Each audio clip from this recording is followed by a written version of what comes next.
చూడండి, వాక్యంలోనికి వెళ్దాం. యెహోషువ గ్రంథము 15వ అధ్యాయము 19వ వచనం. అందుకామె, నాకు దీవెన దయచేయము, నీవు నాకు దక్షిణ భూమి ఇచ్చి ఉన్నావు గనుక నీటి మడుగులను నాకు దయచేయము అనగా అతడు ఆమెకు మెరక మడుగులను పల్లపు మడుగులను ఇచ్చాను. ఈ వాక్యాన్ని బట్టి మనం ప్రార్థన చేసుకుని మరి వాక్య జ్ఞానంలోనికి వెళ్దాం. దయచేసి ప్రతి ఒక్కరూ కూడా కళ్ళు మూసుకుని ప్రార్థనలు ఏకీభించండి. ప్రార్థన. పరిశుద్ధుడా దేవా తండ్రి, ప్రభువా యేసుక్రీస్తు అయా, ఇదిగో ప్రభువా, చదవబడిన వాక్యములో నుండి మాతో మాట్లాడండి ప్రభువా. మాకు ఏ మాటలైతే అవసరమో ఆ మాటలే మాట్లాడమని, మీ మాటల చేత మా అందరినీ బలపరచమని ప్రార్థన చేస్తూ ఉన్నాం ప్రభువా. ఈ కొద్ది ప్రార్థన ఆలకింపచేయమని యేసుక్రీస్తు పరిశుద్ధ నామమున అడుగుచున్నాము తండ్రి, ఆమేన్. మరలా అదే వాక్యాన్ని చూడండి అంత దయచేసి. అందుకామె, నాకు దీవెన దయచేయము, నీవు నాకు దక్షిణ భూమి ఇచ్చి ఉన్నావు కనుక నీటి మడుగులను నాకు దయచేయము అనగా అతడు ఆమెకు మెరక మడుగులను పల్లపు మడుగులను ఇచ్చాను. ఈ సందర్భం ఎవరి గురించి అనంటే అక్ష గురించి అండి. ఎవరికి మధ్యన జరుగుతూ ఉంది అంటే ఏమండి, కాలేబుకు అక్షకి మధ్య జరుగుతూ ఉందండి. ఈ అక్ష ఎవరు అనంటే కాలేబు యొక్క కుమార్తె. ఈ కాలేబు అరణ్యంలో నడిచి మరి వాగ్దాన దేశంలోనికి వచ్చినట్లుగా మనందరికీ తెలుసు. నిజానికి ఇజ్రాయేలీయులు 40 సంవత్సరాల పాటు అరణ్యములో నడిచి అందులోనే అరణ్యములోనే రాలిపోయారు, చనిపోయారండి. ఈ మాట మనందరికీ తెలుసున్న మాట. ఐగుప్తీ దేశంలో బయలుదేరిన ప్రతి వ్యక్తి అరణ్యంలోకి వచ్చాడు. అరణ్యంలోకి వచ్చిన తర్వాత ఏమంటే వాగ్దాన దేశంలోనికి ఇద్దరు వచ్చారు కానీ ఇంకెవ్వరూ రాలేదు. ఆ ఇద్దరు ఎవరు అంటే ఒకటి కాలేబు, రెండవది యెహోషువ. మరి కనవారంతా కూడా ఏమంటే అరణ్యంలో పుట్టిన పిల్లలు వచ్చారు కానీ వాగ్దాన దేశంలోనికి, ఐగుప్తీ దేశంలో బయలుదేరిన ఏ వ్యక్తి కూడా ఏమండి వాగ్దాన దేశంలోనికి రాలేదు. ఆఖరికి మోసే కూడా, నాయకుడైన మోసే కూడా వాగ్దాన దేశంలోనికి రాలేదు. అయితే మోసే ఎప్పుడైతే చనిపోయాడో, దేవుని దగ్గరికి వెళ్ళిపోయాడో, ఇక దేవుడు యెహోషువను ఏర్పరచుకుని ఒక నాయకునిగా, మోసే తర్వాత నాయకునిగా యెహోషువను ఏర్పాటు చేసుకుని, యెహోషువ నీవే నా ప్రజల్ని వాగ్దాన దేశంలోనికి తీసుకుని వెళ్ళు అని ఈ ప్రజలందరినీ యెహోషువకు అప్పగించారు దేవుడు. అన్నట్లుగానే యెహోషువ ఏవండి దేవుడు ఎలాగైతే చెప్పారో అలాగున నడిపించి వాగ్దాన దేశంలోనికి తీసుకుని వచ్చేసాడు. వచ్చేసిన తర్వాత ఆ ప్రాంతంలో అనేక భూములు, స్థలాలు, పొలాలు ఉన్నాయి. ఈ స్థలాలు, పొలాల్ని దేవుని ప్రజలకు ఏమన్నా పంచిపెడతా ఉన్నాడు. ఏ గోత్రానికి ఎక్కడివ్వాలి, రూబేను గోత్రానికి ఎక్కడివ్వాలి, యోధా గోత్రానికి ఎక్కడివ్వాలి, ఇలాగున ఏ గోత్రానికి ఏమండి ఎక్కడివ్వాలో ఆ గోత్రాలకు అక్కడ ఏమన్నా భూములను పంచిపెడతా ఉన్నాడు. సరిగ్గా ఇదే సమయంలో యెహోషువ దగ్గరికి కాలేబు వచ్చాడు. కాలేబు అంటాడు, యెహోషువ, దేవుని దగ్గర నేను ఎలాగా హృదయపూర్వకముగా నడుచుకున్నానో మీకు తెలుసు. దయచేసి నా మాట మీరు ఆలకించండి. యుద్ధానికి పోగల బలము, శక్తి నాకున్నది. నా వయసు అయితే 85 సంవత్సరాలు. ఈ టైంలో కూడా యుద్ధానికి పోయి యుద్ధం చేసేంత బలం నాకుంది. మీరు ఒక పని చేయాలి, దయచేసి హెబ్రోను పట్టణం ఉంది కదా, ఆ పట్టణాన్ని నేను స్వాధీనపరుచుకుంటాను. నాకు సహాయం చేసి ఆ విన్నపము, ఆ అనుమతి నాకు దయచేయండి అని కాలేబు యెహోషువను అడిగాడు. అలా అడగగానే యెహోషువ అంటాడు కదా, కాలేబు వెళ్ళు, హెబ్రోను పట్టణాన్ని స్వాధీనపరుచుకో అని చెప్పాడు. ఈ కాలేబు బయలుదేరి వచ్చి హెబ్రోన్లో ఉన్న ప్రతి ఒక్కరిని బయటికి వెళ్ళగొట్టి ఏవండి హెబ్రోను పట్టణమును కాలేబు స్వాధీనపరుచుకున్నాడు. ఇప్పుడు హెబ్రోన్ ఎవరిదైపోయింది? కాలేబుది అయిపోయింది. హెబ్రోను పట్టణంలో కాలేబు ఉండి ఒక మాట అంటాడు, దాని పక్కనే మరి ఒక పట్టణం ఉందని. ఆ పట్టణాన్ని ఎవరైతే స్వాధీనపరుచుకుంటారో వారికి నా కుమార్తెనిచ్చి పెళ్లి చేస్తాను అని అన్నాడు.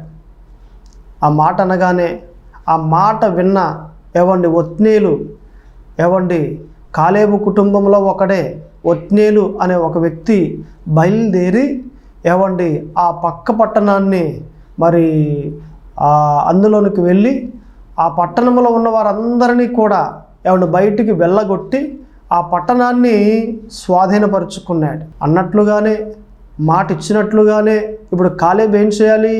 తన కుమార్తెనిచ్చి పెళ్లి చేయాలి. ఆ కుమార్తె ఎవరు? అక్ష. మాట అన్నట్లుగా పెళ్లి చేసేసాడు. ఎవరెవరికి? ఒత్నీయేలునకు అలాగనే అక్షకు, ఇద్దరికి పెళ్లి చేసేసాడు. పెళ్ళి అయిపోయింది. ఇక కాలేబు తన కుమార్తెను అత్తవారింటికి పంపిస్తూ ఉన్నాడు. ఆ టైంలో ఒత్నీయేలు అంటాడు, అక్ష, మనకి మీ తండ్రి మరి దక్షిణ భూమి ఇచ్చాడు, సంతోషమే. అలాగునే మరి ఒక ప్రాంతంలో నీటి మడుగులు కూడా ఉన్నాయి కదా, అది కూడా వెళ్ళి అడుగు, ఈ టైంలో ఇస్తాడు మీ తండ్రి అని అనగానే, బాగుంటుందా? పర్లేదు అడుగు, నేను సంతోషంగా పంపిస్తూ ఉన్నాడు కదా, ఈ టైంలో అడిగితే ఖచ్చితంగా నీకు ఇస్తాడు అని చెప్పగానే ఈ కాలేబు దగ్గరికి తన కుమార్తె అయిన అక్ష వచ్చిందని. కాలేబు అంటాడు, అక్ష, ఏంటి అక్కడికక్కడే అలాగునా తచ్చాడుతూ ఉన్నావు, ఏం కావాలి నీకు అని అంటే, అలా కాదు తండ్రి, దక్షిణ భూమి ఇచ్చారు, వందనాలు, దేవునికి స్తోత్రాలు, చాలా సంతోషం. మరి అలాగునే నీటి మడుగులు కూడా ఉన్నాయి కదా, అవి కూడా నాకు దయచేయండి, ఆ ప్రకారంగా నాకు దీవెన దయచేయండి అని అడిగింది. అరే, దీని గురించో ఇంతలాగా తచ్చాడుతూ ఉన్నా, నీకు అదే కాదు ఇంకా ఇస్తా అని మెరక మడుగులను అలాగునే పల్లపు మడుగులను కూతురు అడిగిన దానికన్నా, అక్ష అడిగిన దానికన్నా ఎక్కువగా ఇచ్చి తన అత్తవారింటికి కాలేబు పంపించాడు. అయితే నేను అంటాను, ఈ వాక్యం అంతటిలో నుండి మనం తీసుకుంటున్న పదమేంటి అని అంటే, ఈ అక్ష తన తండ్రి అయిన కాలేబును అడుగుతూ ఉంది. ఎలా అడుగుతూ ఉంది? ఆ మాట చూడండి. అందుకామె నాకు దీవెన దయచేయము. అక్ష తన తండ్రి అయిన కాలేబును ఎలాగైతే అడుగుతూ ఉందో, మనము కూడా మన తండ్రి అయిన దేవుణ్ణి అలాగునే అడగాలి. ఈ అక్ష అడుగుతున్న రీతిని చూడండి, తన విన్నపాన్ని చూడండి, ఎంత విధేయతగా మాట్లాడుతుందో, ఎంత వినయం కలిగి మాట్లాడుతుందో. తండ్రి, నాకు దీవెన దయచేయండి. ఇలాగున మనము దేవునికి ప్రార్థన చేస్తే దేవుడు దీవెన దయచేయరా? ఖచ్చితంగా దేవుడు దీవిస్తారు. అడిగే రీతి చాలామందిలో సరిగా లేదని, దేవుణ్ణి ఎలాగడగాలో అలాగ అడగట్లేదు, దేవుణ్ణి ఏమడగాలో అలాగా వాటిని అడగట్లేదు, అడిగే రీతి బాగుండట్లేదు, అడిగే భావం బాగుండట్లేదు. దేవుణ్ణి ఎలాగున అడగాలి, ఏం అడగాలి అనేది మనము స్పష్టంగా తెలుసుకుని ఆ జ్ఞానము వివేకము కలిగి దేవుణ్ణి అడిగితే ఖచ్చితంగా దేవుడు నిన్ను దీవిస్తారు. నీ ప్రార్థనలో ఏమడుగుతూ ఉన్నావు? నీ ప్రార్థన ఎలా చేస్తూ ఉన్నావు? తండ్రి, నాకు దీవెన దయచేయము అన్నట్లుగా నీవు కూడా దేవుణ్ణి ఆ దీవెన అడగాల కదా, ఆ ఆశీర్వాదం అడగాల కదా. తండ్రి, నాకు ఇది కావాలి అది కావాలి అని అడగడం కాదు, కానీ తండ్రి నాకు దీవెన దయచేయండి, మీ నామమునకు మహిమకరంగా నడుచుకుంటానయ్యా, నన్ను ఆశీర్వదించండి, మీ నామమునకు ఆశీర్వాదకరముగా మహిమకరముగా నేను నడుచుకుంటానయ్యా అనే ప్రార్థన ఈ దినాన ఎంతమందిలో ఉందండి? ఇన్ని రకాలుగా వాక్యాలు చెప్తూ ఉంటే చాలామంది ఈ చెవితో వినేస్తారు, ఆ చెవితో మర్చిపోతారు. వింటున్నారా అని అంటే వింటున్నామండి అని అంటారు. ఇలాగును వినేయటం, ఇలాగును మర్చిపోవటం. ఎందరు లేరు? వాక్యము వినేవారిగా ఉండండి అంటే చాలామంది వినరండి. అంటే మాటను లెక్క చేయరు. ఒక ప్రాంతంలో ఒక పెద్ద అడవి ఉందండి. ఆ అడవిలో జింకకు పుట్టిన పిల్ల ఈ రెండు జీవిస్తూ ఉన్నాయి. ఆ జింక పిల్ల పుట్టి 10 రోజులు అవుతుంది. చాలా చిన్న వయసు, లేత పిల్ల. ఒక రోజునంది, అమ్మ నాకు ఆకలేస్తుందమ్మా అని అడిగింది. అలాగా ఆకలేస్తుందా? ఒక పని చేస్తాను, నేను బయటికి వెళ్ళి ఆహారం పట్టుకొస్తాను, ఈలోగా నీవు ఇక్కడ ఈ పొదలోనే ఉండు, బయటికి రాకు. బయటకు వచ్చేవంటే మృగాలు ఉంటాయి, అవి తినేస్తాయి, చాలా ప్రమాదం, నీ ప్రాణాలే పోయే అవకాశం ఉంది, దయచేసి బయటికి రావద్దు, నేను ఆహారం పట్టుకొస్తాను అని అంది. అమ్మ అంతలా చెప్పాలా? నువ్వు రావద్దన్నావు కదా, నేను రాను అని చెప్పి ఈ తల్లి జింక బయటికి వెళ్ళింది. బయటికి వెళ్ళి ఆహారం వెతుకుతూ ఉంది. ఈలోగా దీనికి దుర్బుద్ధి పుట్టింది.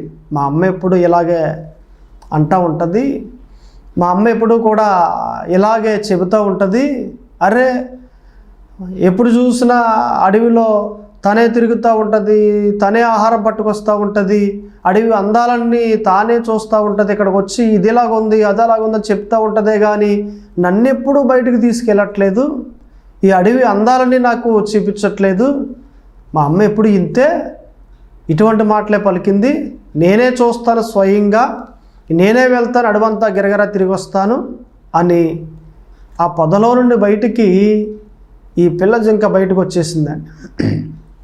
బయటికి ఎప్పుడైతే వచ్చేసిందో సరిగ్గా పెద్ద పులి అక్కడ ఉంది. అమాంతంగా కంఠంబొర పట్టేసుకుని గట్టిగా నొక్కేసింది. అక్కడికక్కడే ఈ పిల్ల జింక చనిపోయిందండి. చనిపోగానే ఇక అటు ఇటు చూస్తూ ఉంటే ఒక నక్క ఆ దారి గుండా అలాగే వెళ్తూ ఉందని. పెద్ద పులి, ఓయ్ నక్క ఇలారా అని అనగానే గబగబా వచ్చింది.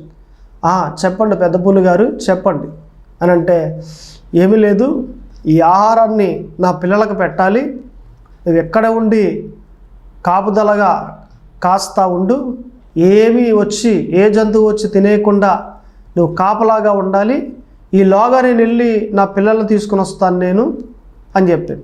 అలాగే నేను తిన్ను, మీరు వెళ్ళి తీసుకురండి, మీ పిల్లలు తీసుకురండి అని అంద నక్క. సర్లే అని వెళ్ళింది.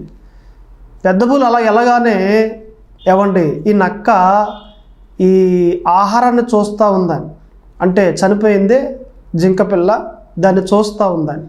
అలా చూస్తూ ఉంటే దాని చెవులు చాలా లేతగా ఉన్నాయి. అరే ఈ చెవులు తింటే చాలా బాగుంటాయి, చాలా లేతగా ఉన్నాయి, ఎంత మృదువుగా కనిపిస్తున్నాయో, ఈ ఆహారం బాగుంటుంది, రుచికరంగా ఉంటుంది, తీరా చూస్తే నేను తిన్నని చెప్పాను కదా, చూసింది ఏంట్లే, ఎక్కడికో బయటికి వెళ్ళింది కదా తన పిల్లల్ని తీసుకురావడానికి, ఏం చూస్తుందిలే ఎక్కడో బయట ఉంది కదా అని గబగబా ఏమండి ఆ చెవులు తినేసింది. ఈలోగా పిల్లల్ని తీసుకుని పెద్ద పులి వస్తూ ఉంటే ఏమండి ఆ పిల్లలు తీసుకొచ్చింది. ఈలోగా అలా చూడగానే ఈ నక్క గబగబా మూతు తుడిచేసుకుని అలా నిలబడి, రండి మీ గురించి చూస్తున్నాను, నేను వెళ్ళిపోవచ్చా అన్నది. వెళ్ళిపోతుంది కానీ అలాగ ఆగు అని పిల్లల్ని తిను ఆహారం అని చెప్పి చెవులంక చూస్తే తీరా ఏమి లేవట, చెవులు లేవు. నక్క అలాగాగు, ఏంటది ఈ చెవులు ఏమయ్యాయి, తినేసావా నువ్వు అని అంది. అబ్బాబే నాకేం తెలీదు నేనేం తినలేదు అని అంది. తినకపోవడం ఏంటి, వెళ్ళేటప్పుడు చూశాను కదా ఉన్నాయి, లేవంటావేంటి, దీనికి చెవులు ఉన్నాయి, నాకేం తెలియదు అంటావేంటి అని అంటే, అబ్బాయి దీనికి అసలు చెవులే లేవు, ఇది పుట్టి 10 రోజులు అవుతుంది, తన తల్లి దగ్గరే ఉండేది, నేను చూశాను, పుట్టడం దీనికి చెవులే లేవు అని అంది. చెవులు లేవా, నేను వెళ్ళేటప్పుడు చూశాను కదా, చెవులు లేవంటావేంటి అని అంటే, ఈలోగా దారుగుండా తల్లి జింక వెళ్తూ ఉంది ఆహారం పట్టుకుని పిల్లకి కేకేసి, జింక ఎలా రా అని, ఇదిగో నీ పిల్లను నా పిల్లలకు ఆహారంగా చంపేశాను నేను, ఈ నక్క అంటుంది పుట్టడం నీ పిల్లకు చెవులు లేవని అంది, ఇంతగా నీ పిల్లకు చెవులు ఉన్నాయా లేవా అని అంది. దీనికి చెవులు లేవండి అని చెప్పాను.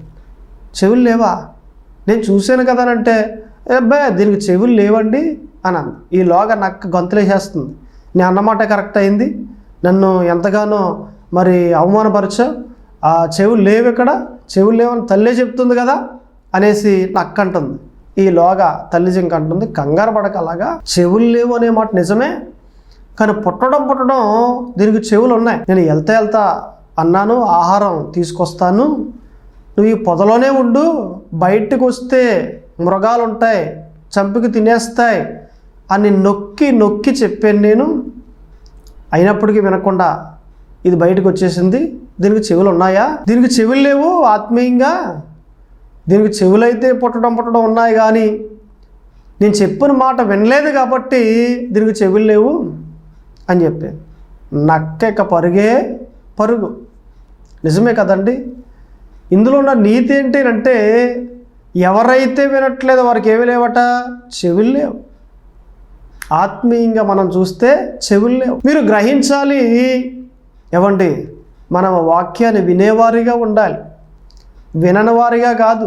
కొంతమంది ఆలయంలో కూర్చుంటారు కానీ వాక్యం వింటారు, పక్కనే ఉన్న ఆ వ్యక్తితో మాట్లాడుతూ ఉంటారు, లేకపోతే మొబైల్ తీసుకుని చాటింగ్లు చేస్తూ ఉంటారు, ఏమండి వీరికి కాల్ చేసి మాట్లాడుతూ ఉంటారు. ఇలాగున ఆలయంలో కూర్చుంటారే కానీ వాక్యాన్ని వినకుండా చాలామంది తతంగం చేస్తూ ఉంటారు.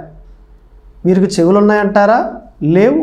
ఏమండి, నేను అంటాను, దేవుని వాక్యాన్ని ఎవరైతే హృదయపూర్వకముగా వింటారో, మనసారా వింటారో, వారికండి మెండైన ఆశీర్వాదములు కలుగుతాయి. ఈ అక్ష అంటుంది, తండ్రి నాకు దీవెన దయచేయము.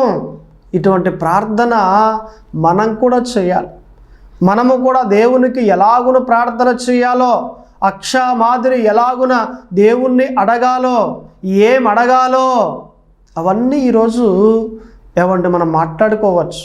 క్లుప్తంగా కొన్ని మాటలు మీకు నేను తెలియజేస్తాను. ఇందులో 3 మాటలు ఉన్నాయి. దేవునికి మనం ఎలాగున ప్రార్థన చేయాలో, ఏమి ప్రార్థన చేయాలో, ఎలాగ అడగాలో, ఏం అడగాలో ఏమంటే 3 మాటలు మనం మాట్లాడుకోవచ్చు. అయితే ఈ 3 మాటల్లో మొదటి మాట ఏంటి అంటే చూడండి, కీర్తన గ్రంథము 119 73వ వచనం.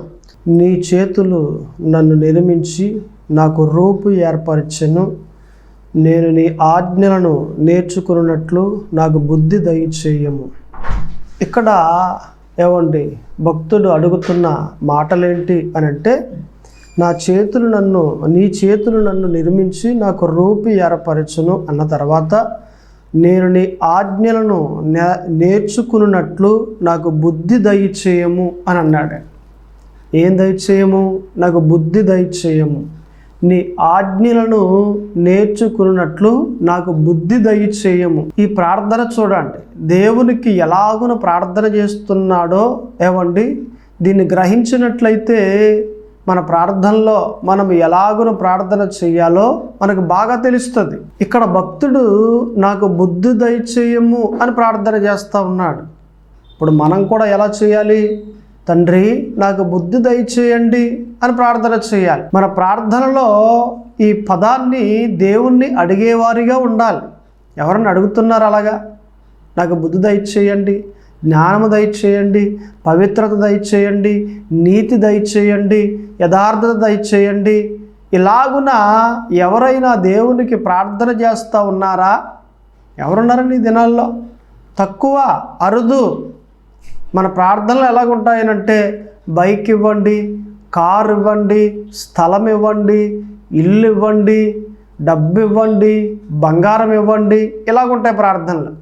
మన ప్రార్థనలు ఎప్పుడూ కూడా ఏవేవో కోరుతూ ఉంటాం. మనకు లాభసాటి అయినవే మనం కోరుతూ ఉంటాం. ఏమండి, ఇక్కడ దేవుడు చెప్తున్న మాట ఏంటి? పరిశుద్ధాత్మ దేవుడు పలుకుతున్న మాటలేంటి? మనము ప్రార్థన ఎలా చేయాలి? మన ప్రార్థనలో ఏమడగాలి దేవుణ్ణి అని అంటే, నాకు బుద్ధి దయచేయండి తండ్రి అని ప్రార్థన చేయాలి. ఎవరైతే ప్రార్థన ఎలాగున చేస్తారో వారండి మెండైన దీవెనలు పొందుకుంటారు. నిజమే, అక్ష అడిగిన రీతి ఎంత విధేయతగా దేవుణ్ణి అడిగిందండి, ఎంత విధేయతగా తన తండ్రిని అడిగిందండి, ఎంత విధేయతగా అక్ష అడిగింది.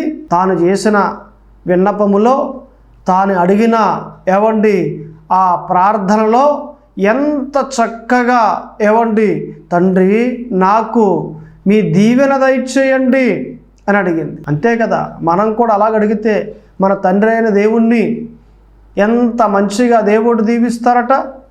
ఎంత మేలుకరంగా దేవుడు ఆ ఆశీర్వాదాన్ని దీవెన ఏవండి ఎన్నో ఈవులు మనకు కలగజేస్తారండి. మన ప్రార్థన సరిగా లేక ఎన్నో దీవులు పోగొట్టుకుంటా ఉన్నాం. మన ప్రార్థన సరిగా లేక ఎన్నో ఆశీర్వాదములు పోగొట్టుకుంటా ఉన్నాం. మన ప్రార్థన సరిగా లేక దేవుడు చేసే ఎన్నో మేలులు, దేవుడిచ్చే ఎన్నో ఈవులు పోగొట్టుకుంటా ఉన్నాం. మన ప్రార్థన మారితే మన జీవితం మార్చబడుతుంది. మన ప్రార్థన మారితే దేవుడిచ్చే దీవెనలు మనకు కలగజేస్తారు. మన ప్రార్థన మారితే దేవుడిచ్చే ఆశీర్వాదములు, దేవుడు చేసే మేలులు, దేవుడిచ్చే ఈవులు దేవుడు మనకు కలగజేస్తారు. మన ప్రార్థన మారాలి. చెయ్యాలి. స్థలం ఇవ్వండి ప్రభువా, చెయ్యాలి. ఇల్లు కావాల ప్రభువా, దయచేయండి, చెయ్యాలి. కానీ దానికన్నా ముఖ్యమైనది మన ఆత్మీయ జీవితం. స్థలాలు పొలాలు ఉంటే దేవుని రాజ్యం వెళ్ళాం. మన ఆత్మీయ జీవితం సరిగా ఉంటే దేవుని యొక్క రాజ్యము వెళ్ళుతాం. కాబట్టే మన ప్రార్థన మారాలి. మన ప్రార్థనలో అడిగే రీతి ఏమడగాలో అలా అడగాలి. మన ప్రార్థన అనుభవము ఎవడు పెరగాలే కానీ తరగడానికి వీల్లేదు. తొలిగా వచ్చినప్పుడు యేసు ప్రభువుని నమ్ముకున్నప్పుడు మన ప్రార్థన వేరేగా ఉంటుంది. ఇవి కావాలి అవి కావాలి అని అడిగే ఏవండి మరి మాటలు వేరేగా ఉంటాయి. ఎందుకని? లేత వయస్సు, దేవునిలో చిన్న వయసు కాబట్టి ఏవండి మనం ఇంతలాగిన లోతులకు అడిగే ఇటువంటి ఏవండి అనుభవము అప్పుడు ఉండదండి. ఎప్పుడైతే దేవుడు అనుభవించాడు, ఈ అనుభవంతో దేవుని అడిగే ఏవండి రీతిని మార్చుకుంటే దేవుడు ఎంతలాగున దీవిస్తారట. మెండైన ఆశీర్వాదములు మీకు కలగజేస్తారా ఆయన. నిజమే, అడిగే రీతి ఎలాగట? మన మొదటి మాట ఏవండి, మన మొదటి మాట తండ్రి నాకు బుద్ధి దయచేయము. రెండో మాటలోకి వెళ్దాం చూడండి. కీర్తన గ్రంథములో 85వ అధ్యాయము 7వ వచనం. అక్కడ ఇలాగుంది, యెహోవా నీ కృప మాకు కనపరచుము, నీ రక్షణ మాకు దయచేయము. చూడండి, ఇది కూడా దేనికి సంబంధించింది? ఆత్మీయ జీవితానికి సంబంధించింది. తండ్రి నీ రక్షణ మాకు దయచేయండి. ఎప్పుడైతే మనకు రక్షణ కలుగుద్దో మనం దేవుని యొక్క కాపుదలలో ఉంటాం. రక్షణ ఎంత విలువైందండి! బంగారం విలువైందా? దేవుడిచ్చిన రక్షణ విలువైనదా? స్థలాలు పొలాలు ఇల్లు డబ్బు బంగారం వెండి ఇవన్నీ విలువైనవా? దేవుడిచ్చే రక్షణ విలువైనదా? దేవుడిచ్చిన రక్షణే విలువైనది. ఒక వ్యక్తి రక్షింపబడితే ఇక దేవుని బిడ్డగా ఉన్నాడు. దేవుని యొక్క రాజ్యపు వారసుడుగా, దేవుని యొక్క బిడ్డగా ఏమంటే ఆ వ్యక్తి కనిపిస్తూ ఉన్నాడు మనకి. రక్షణ ఎంత విలువైందండి! అగ్నిగుండానికి పోకుండా రక్షింపబడి ఏవండి మరి దేవుని యొక్క రాజ్యం వెళ్ళేవారిగా ఉన్నామనంటే ఆయన ఇచ్చిన రక్షణే కదా. ఇటువంటి రక్షణ మన ప్రార్థనలో అడగాలి. తండ్రి మాకు రక్షణ దయచేయండి. ఇలాగ అడిగితే దేవుడు దీవిస్తాడండి, దేవుడు బలపరుస్తాడండి, దేవుడు ఆశీర్వదిస్తాడండి, దేవుడు మేలులతో నింపుతాడండి, ఆయన రక్షణ కలగజేస్తాడండి. ఎన్ని మార్లు చెప్పినా కొంతమంది వింటారు కానీ ఏవండి అస్సలు పట్టించుకోరు. కొంతమంది వినరు ఏవండి, మరి కొందరేమో వింటారు కానీ దానిని పట్టించుకోరు. కొంతమంది ఉంటారు, కొన్ని జాబితాలు ఎలాగుంటాయంటే ఏవండి విన్నామండి కాకపోతే మర్చిపోయామండి అని అంటారు. మొన్న ఆదివారం అండి మా పాస్టర్ గారు ఎంత చక్కటి వాక్యం చెప్పారో అని అంటారు. ఏం చెప్పారమ్మనంటే అర్రే మర్చిపోయారండి కానీ చాలా బాగుందండి అని అంటారు.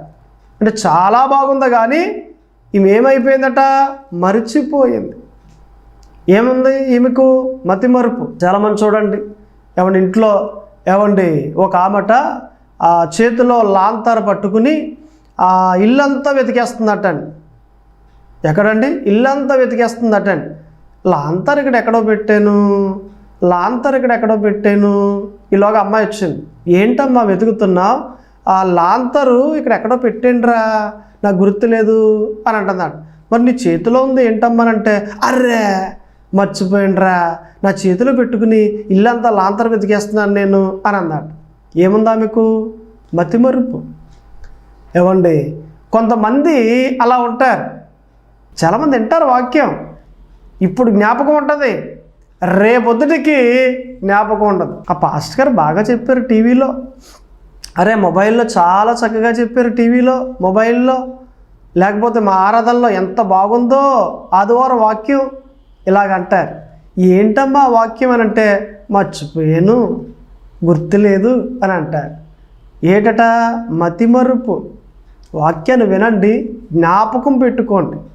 వాక్యం కానీ మీ హృదయంలో ఉంటే మీ జీవితం బాగవుతుంది. మీ జీవితానికే వెలుగుని తీసుకొస్తుంది వాక్యం. వాక్యములో అంత మహిమ, ఏమండి, అంత అభిషేకాన్ని దేవుడు ఇచ్చారండి. వింటున్నారా? వాక్యం జ్ఞాపకం పెట్టుకుంటున్నారా? పెట్టుకోండి, మర్చిపోకండి. మన మాటల ప్రకారంగా మనం ఆలోచన చేస్తే, ఏమండి, దేవునికి మనం ఎలాగో ప్రార్థన చేయాలి, మన ప్రార్థనలో ఏమడగాలి అని అంటే, ఒకటి, నాకు బుద్ధి దయచేయము అని అడగాలి. రెండవది, నాకు నీ రక్షణ దయచేయండి అని అడగాలి. ఇక మూడవది చూడండి, కీర్తన గ్రంథము 108:12, మనుష్యుల సహాయము వ్యర్థము, శత్రువులను జయించుటకు నీవు మాకు సహాయము దయచేయము. ఏం దయచేయము? సహాయము దయచేయము. దయచేసి మరి ప్రతి ఒక్కరూ కూడా ఇలాగున మీరు ప్రార్థనలో అడగాలి. దేవుణ్ణి ఎలాగ అడగాలి అని అంటే, తండ్రి నీ సహాయం మాకు దయచేయండి అని అడగాలి. ఎన్ని మాటలు ఇక్కడికి? ఒకటి, నాకు బుద్ధి దయచేయము. రెండు, నాకు నీ రక్షణ దయచేయము. మూడు, నాకు సహాయము దయచేయము. ఇలాగ మనం ప్రార్థన చేయాలి.